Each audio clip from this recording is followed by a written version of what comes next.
una villa nación, fue deseo de Dios crecer y sobrevivir a la humilde expresión, enfrentar la adversidad, con afán de ganarse a cada paso la vida. En un potrero forjó una zurda inmortal, con experiencia, sedienta ambición de llegar de cebollita. Soñaba jugar un mundial y consagrarse en primera. Tal vez jugando pudiera a su familia ayudar. ¡Grande Diego!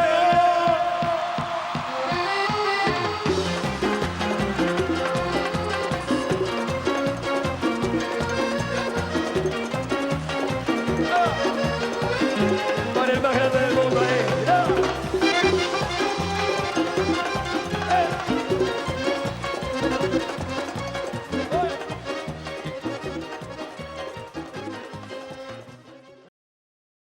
Direction l'Argentine. Oui, et retenez bien son nom, il s'appelle Javier Milei. C'est le favori de la présidentielle en Argentine, qui aura lieu dans 2 semaines. Il va très vite vous rappeler quelqu'un.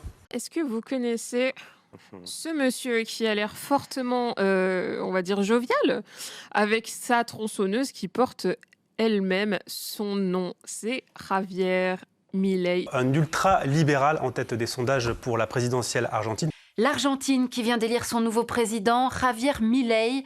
À peine élu, il a déjà un surnom, le Trump de la Pampa. En 2023, le monde découvre Javier Milei, un économiste turbulent qui fait éruption sur la scène politique argentine avec une mise en scène qui interpelle.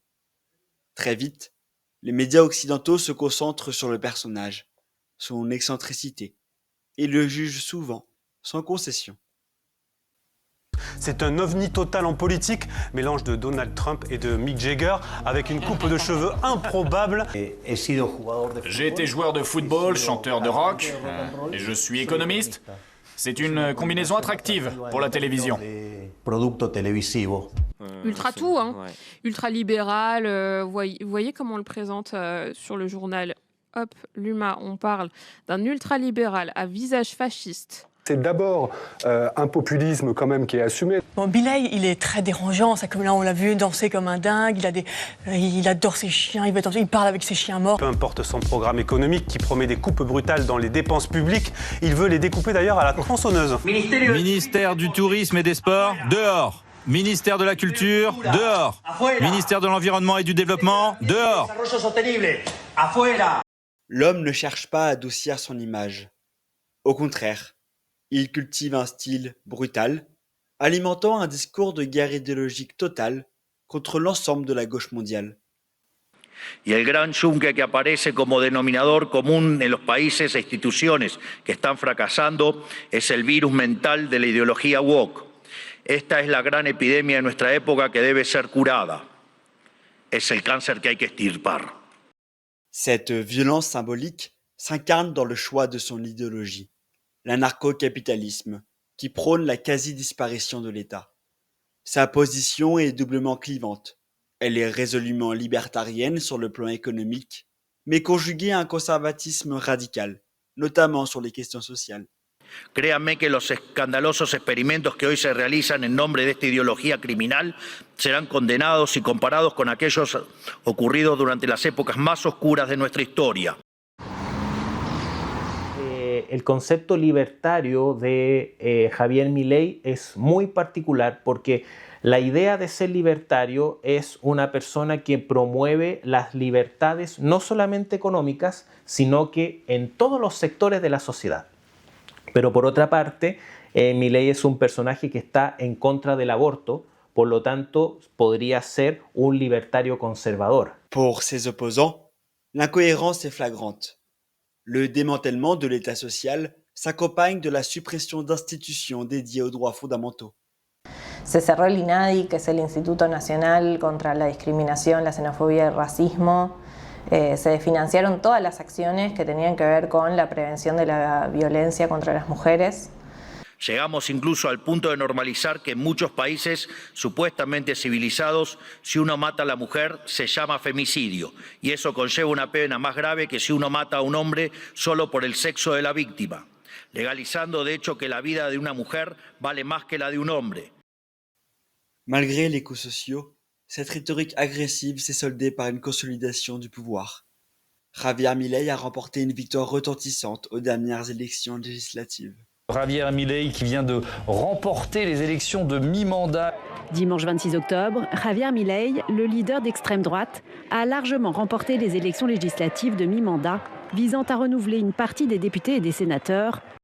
Pourtant, son élection n'est pas le fruit d'une adhésion idéologique totale, mais le verdict populaire contre un système tout entier. C'est la colère d'une nation exténuée qui a cherché la rupture la plus brutale de son histoire. L'Argentin a opté pour la démolition, car il était exténué par un siècle de déclin. Pour comprendre la profondeur de cette rage, il faut remonter au traumatisme historique. Au début du XXe siècle, l'Argentine se classe parmi les premières puissances mondiales.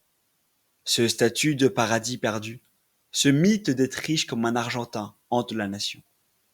Le combat de Milei est ancré dans cette mémoire collective.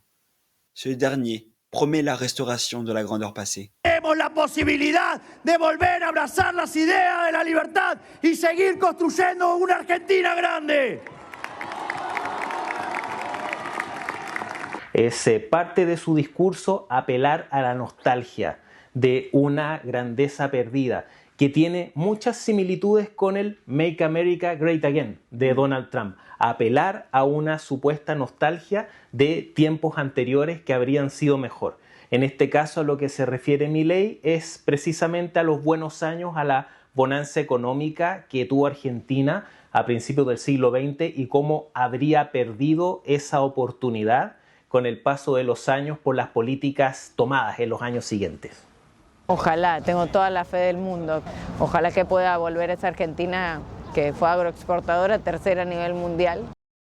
Durante décadas vivimos un modelo que se ocupó de robarle el futuro a los jóvenes. La mayoría de ustedes tienen menos de 30 años. La mayoría de ustedes no sabe lo que es vivir en un país sin inflación. Vers la fin des années 30, le paradis argentin va s'effondrer petit à petit. L'ère péroniste marque un tournant où le déséquilibre des finances publiques s'installe durablement au profit d'une politique de justice sociale ambitieuse. Si ce modèle a engendré une dette chronique, il a également ancré le péronisme dans la culture populaire, notamment grâce au progrès notable de la mobilité sociale.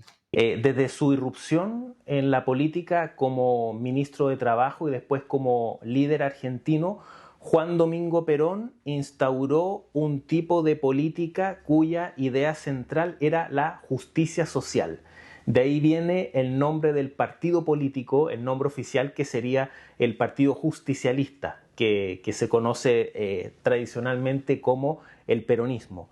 Eso, cierto, hizo que se invirtiera mucho dinero en beneficios sociales, en darle al pueblo, cierto, resolver sus necesidades, lo que también hacia el otro lado se puede interpretar como una maquinaria importante de compra de votos con un medio más populista. Para mis padres, para mis abuelos, para mucha gente de otra generación y para mí, el general Perón representa, digamos, el hombre que vino a darle a los humildes, a los trabajadores, el documento nacional de identidad. Porque antes nosotros estábamos sin rumbo, desprotegidos, sin derecho. El general vino y nos dio al peón de campo, le dio dignidad, a los trabajadores de industria nos dio las leyes laborales, los convenios colectivos, nos dio los sindicatos. Por eso nosotros siempre consideramos que Perón es el líder natural de las bases. Por algo siempre que el general se presentó en Argentina en las elecciones ganó ampliamente, por mayoría.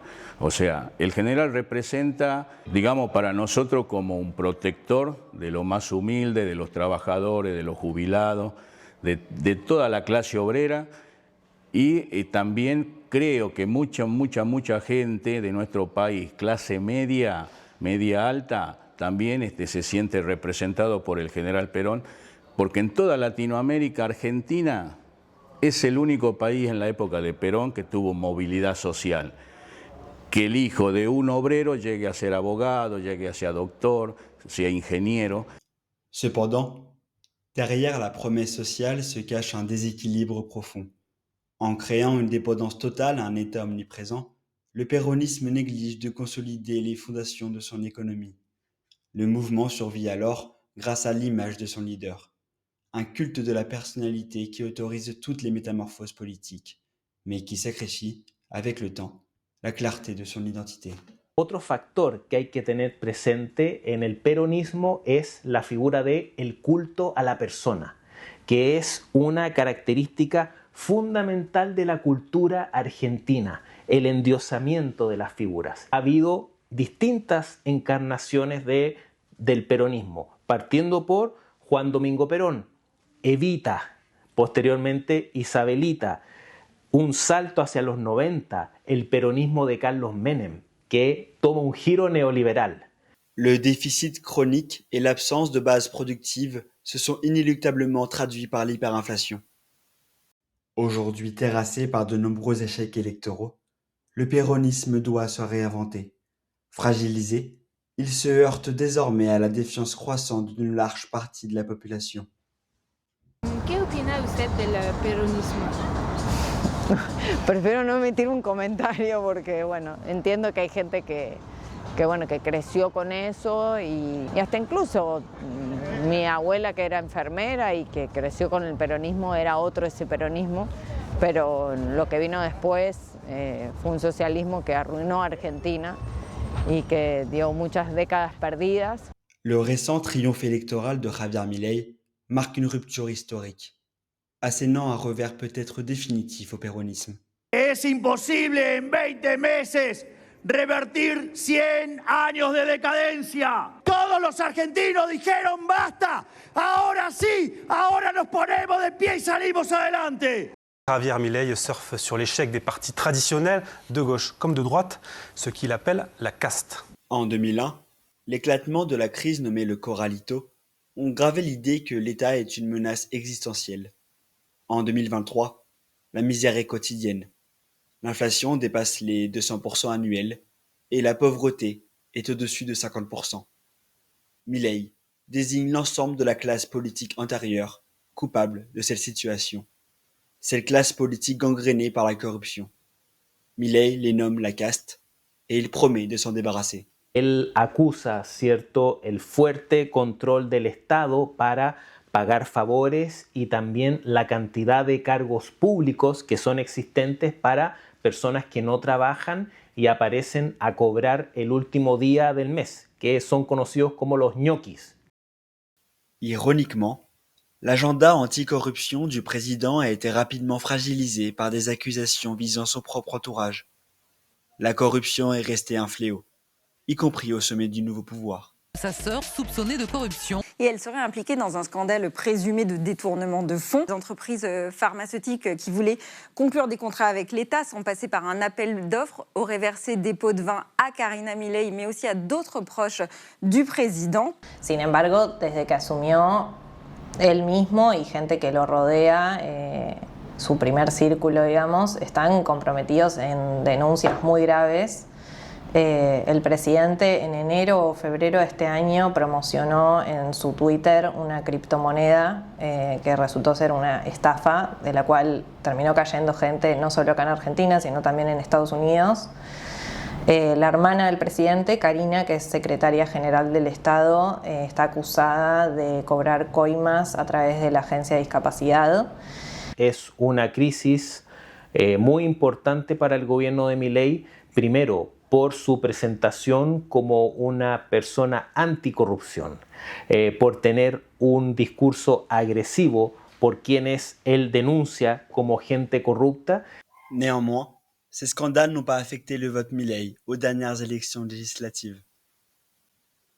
Pour éradiquer le virus historique de la dépense publique, le Lion a mis en œuvre une thérapie de choc fulgurante visant le déficit zéro. La chirurgie budgétaire est d'une brutalité sans précédent. Nuestra primera cruzada, la más importante si queremos recuperar el occidente del progreso, si queremos construir una nueva época de oro, tiene que ser la reducción drástica del tamaño del Estado. Quebramos una inercia de 123 años y alcanzamos el equilibrio fiscal. Le nombre de ministères est passé de 22 à 7. L'État a licencié plus de 35 000 fonctionnaires et coupé les dépenses publiques de 38% en un an, avec l'arrêt des travaux publics et le gel de l'investissement. Sur le plan macroéconomique, le succès est spectaculaire. L'Argentine dégage un excédent budgétaire et la dynamique de l'hyperinflation a été brisée. Se terminó la inflación, que es el peor impuesto que teníamos. Algunas personas están haciendo mucho esfuerzo, pero es para que se normalicen las tarifas que estaban subvencionadas por el Estado y que en algún momento había que normalizarlas.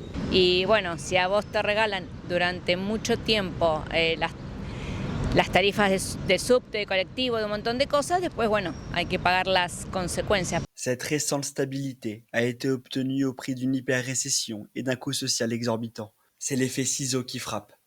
Les salaires et les retraites ont perdu de leur valeur réelle plus vite que l'inflation n'a décéléré. Quant au pouvoir d'achat, ce dernier a été pulvérisé par l'élimination des subventions, faisant flamber les tarifs des services publics de 300 à 400%. Les retraités, dont les pensions n'ont pas été revalorisées, sont tombés dans une précarité criante. Enfin, l'activité économique s'est contractée brutalement, entraînant la perte de plus de 200 000 emplois et la fermeture de nombreuses petites entreprises. La consommation est en chute libre. Par sa politique, Javier Milei s'est attaqué au symbole de l'ascension sociale. Le gel du budget des universités publiques a provoqué les plus grandes mobilisations de l'année. Hospital Garrahan, que es uno de los más importantes de Latinoamérica, y es un hospital que hoy en día está siendo sumamente desfinanciado. También están desfinanciando la universidad pública, se baja plata para infraestructura, está como en una situación muy delicada. El peronismo siempre, cuando estuvo en el poder, el Estado fuertemente está presente para ser la garantía de que nadie avasalle, digamos, los derechos de los más débiles. Con este gobierno eso no sucede. Con este gobierno dicen, bueno, el que tenga dinero puede ir a un hospital, el que tenga plata vaya a la universidad, o sea, que cada uno resuelva individualmente sus temas, sus problemas, que el Estado no tiene que intervenir.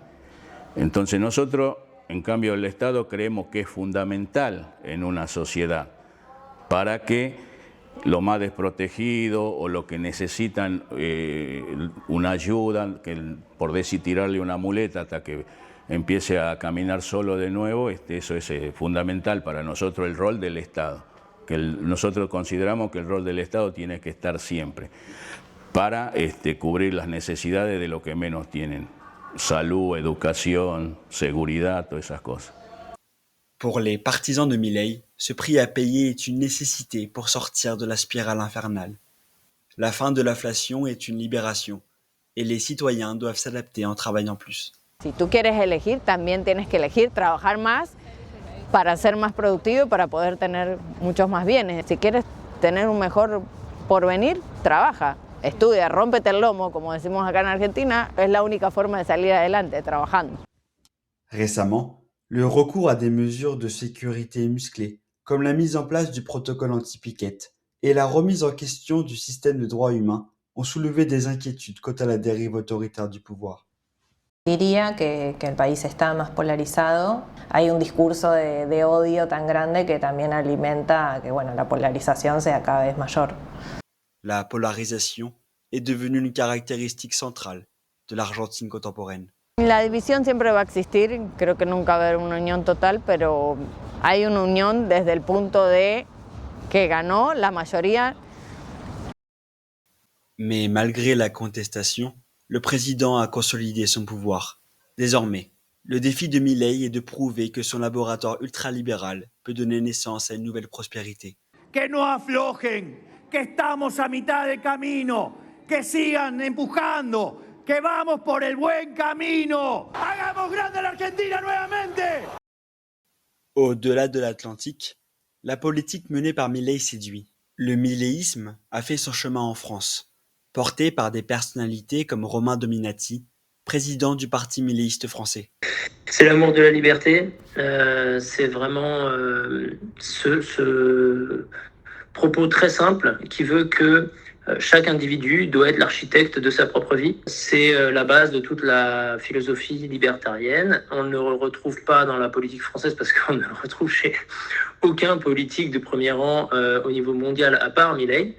Il le dit lui-même, c'est un petit peu un miracle qu'un économiste libertarien soit arrivé à la tête du gouvernement d'un grand pays. Pour ses soutiens, l'émergence de Milei est directement liée au rejet de l'autoritarisme étatique développé pendant la crise sanitaire. Pendant le Covid, on ne pouvait plus être enfermé comme un lion en cage par un État oppresseur. Et au même moment a émergé le phénomène Milei en Argentine pour les mêmes raisons. C'est-à-dire que lui aussi n'en pouvait plus être enfermé.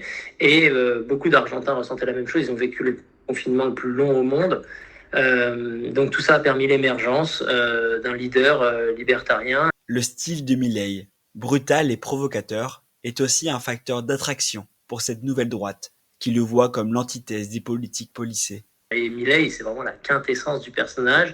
Sa façon d'articuler des propos très structurés, et, comme vous l'avez dit, très étayés par un grand savoir économique, mais de manière très brutale, humiliant, violente même, face à ses contradicteurs de gauche. Très très très loin d'un personnage politique bien policé, on est à l'opposé et ça fait du bien.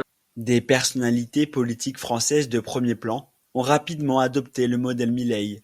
Sarah Knafo, David Lisnard ou encore Guillaume Kasbarian ont loué son succès électoral et sa politique de coupe drastique. L'État prend, comme un drogué de la dépense publique, prend toujours plus sur les ménages. Un drogué de la dépense ? Oui, bien sûr. L'État est drogué de la dépense. Le système social.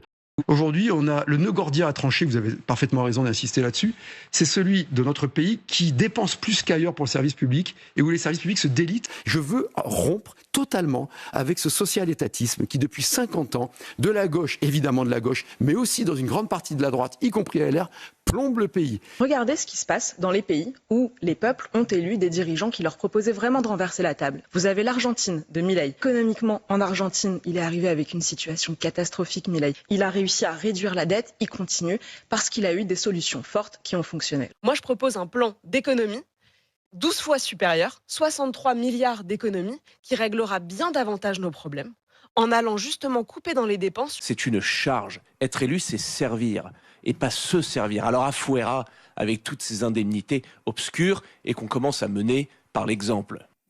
Il faut prendre la tronçonneuse. Voilà ma politique. La tronçonneuse. Il faut aller chercher Milei. Il lui dit comment t'as fait ? On va faire pareil.